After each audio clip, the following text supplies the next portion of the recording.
নমস্কার। আমি আগেই বলেছি হাতের মধ্যে মিষ্টি ক্রস বলে কিছু হয় না।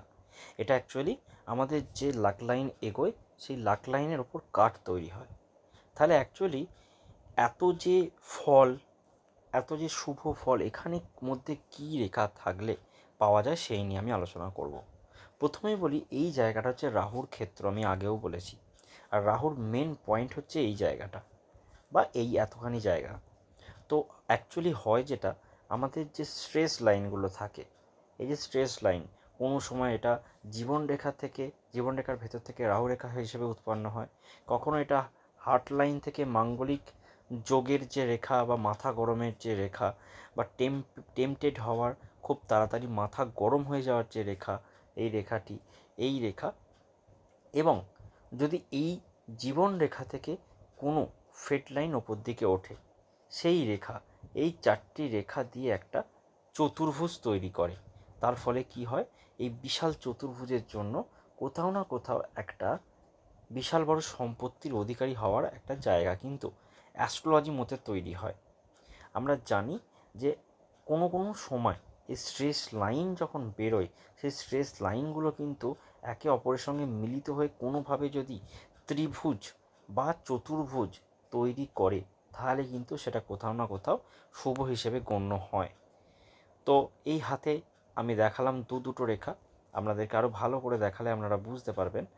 এ দেখুন, এখান থেকে একটা স্ট্রেস লাইন বেরিয়েছে বুধগামী, লাক লাইন উঠছে, এখান থেকে একটা রেখা যেটা মাথা গরম না কোথাও মাঙ্গলিক হওয়ার যোগ যে রেখাটা তৈরি করে, সেই রেখাটা বেরিয়েছে, আবার দেখাচ্ছি।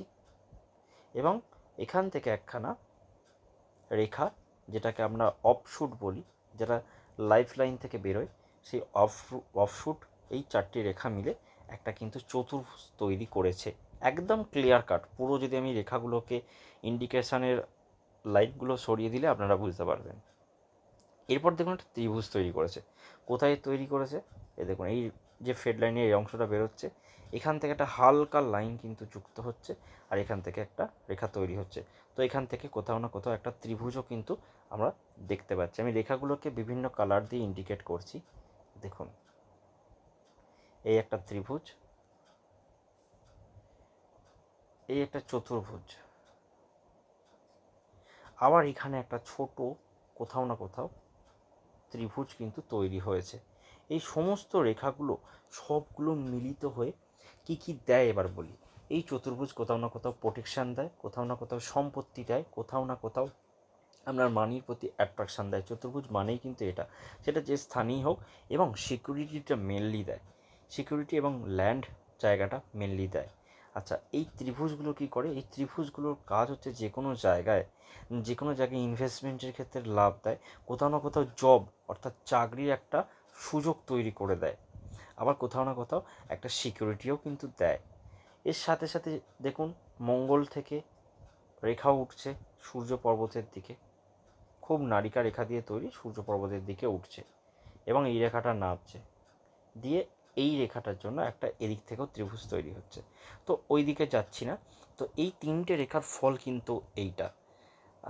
তাই একেবারেই যে আপনারা ভ্রান্ত ধারণা নিয়ে বসে থাকেন যে mystic cross, actually mystic cross কিন্তু ফল দেয় না। এই যদি ইন্ডিভিজুয়ালি এই রেখাটাকে ধরা, এই রেখাটা কিন্তু এর খারাপ ফল ঠিক সময়ে দেবে, কিন্তু আবার এইখান থেকে যখন চতুর্ভুজটা তৈরি হচ্ছে তারও কিন্তু শুভ ফল দেবে। তাই অ্যাকচুয়ালি এই যোগটাকে কিন্তু আমরা অ্যাস্ট্রোলজিতে ধরি, নাকি মিস্টিক ক্রসকে ধরি। মিস্টিক ক্রস কিন্তু তার খারাপ ফল ঠিক দিয়ে তবে যাবে। অসংখ্য ধন্যবাদ। ভিডিওটি ভালো লাগলে লাইক করবেন, সাবস্ক্রাইব করবেন, এবং যারা আমার এই ভিডিওতে মিস্টিক ক্রস নিয়ে বেশ কিছু কমেন্ট এসছে, সেগুলো যেমন অ্যাপ্রিসিয়েট করার মতো ভালো কমেন্টও এসছে, আবার খারাপ কমেন্টও এসছে, প্রত্যেককেই আমি ধন্যবাদ জানাচ্ছি। অসংখ্য ধন্যবাদ। নমস্কার।